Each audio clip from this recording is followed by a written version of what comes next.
की points of fluctuating capital method में आप समझोगे कि फ्लक्चुएटिंग कैपिटल मेथड के सम को करते समय आपको किन किन पॉइंट्स को ध्यान में रखना है।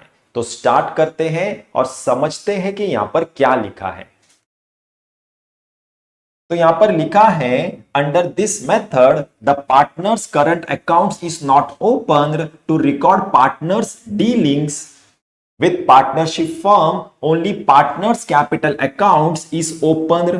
मतलब फ्लक्चुएटिंग कैपिटल मेथड में पार्टनर्स करंट अकाउंट्स ओपन नहीं होगा, सिर्फ पार्टनर्स कैपिटल अकाउंट्स ओपन होगा पार्टनर्स और पार्टनरशिप फर्म के बीच के ट्रांजैक्शंस को रिकॉर्ड करने के लिए। यह समझ में आ गया। Under this method, opening capital balance of all partners changes every year। मतलब फ्लक्चुएटिंग कैपिटल मेथड में सारे पार्टनर्स का ओपनिंग कैपिटल बैलेंस हर साल चेंज होगा। यह भी समझ में आ गया।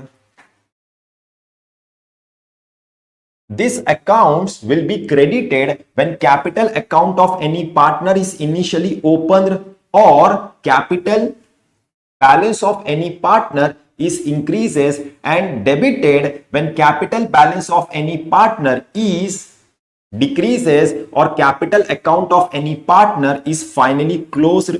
अब ये क्या लिखा है अच्छे से समझो।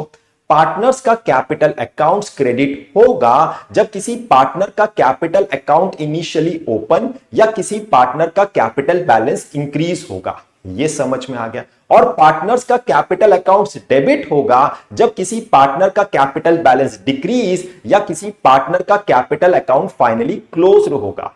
ये भी समझ में आ गया।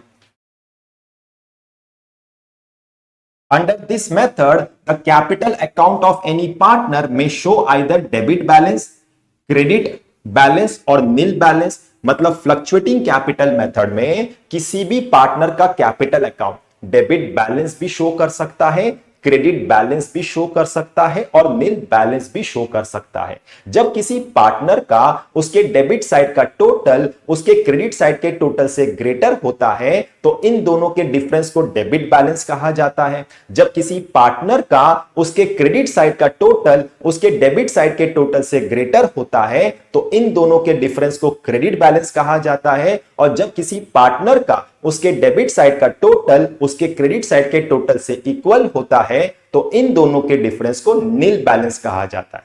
यह भी समझ में आ गया।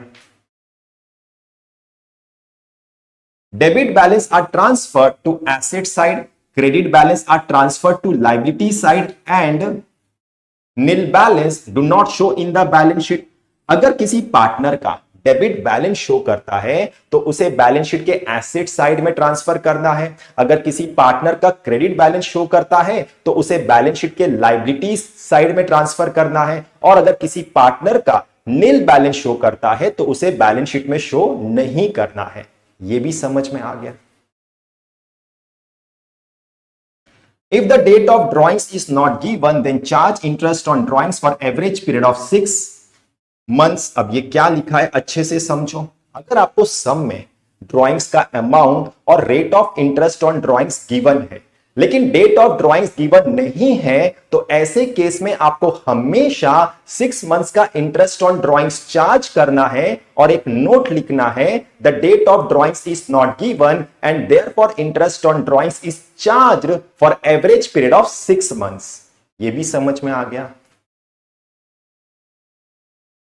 Interest on loan by a partner to the firm is a charge against profits, hence it is payable even if there is loss। अगर कोई पार्टनर फर्म को लोन देता है तो उस लोन के इंटरेस्ट को चार्ज अगेंस्ट प्रॉफिट कहा जाता है। मतलब फर्म को चाहे प्रॉफिट हो या लॉस हो, फर्म को इस इंटरेस्ट को पे करना कंपलसरी है। यह भी समझ में आ गया। It is credited or added to his loan account and not to his capital or current account। अगर आपने पार्टनर का लोन अकाउंट बनाया है तो इस इंटरेस्ट को उस लोन अकाउंट के क्रेडिट साइड में शो करना है। अगर आपने लोन अकाउंट नहीं बनाया है तो इस इंटरेस्ट को उस लोन अमाउंट में ऐड करना है। ये समझ में आ गया।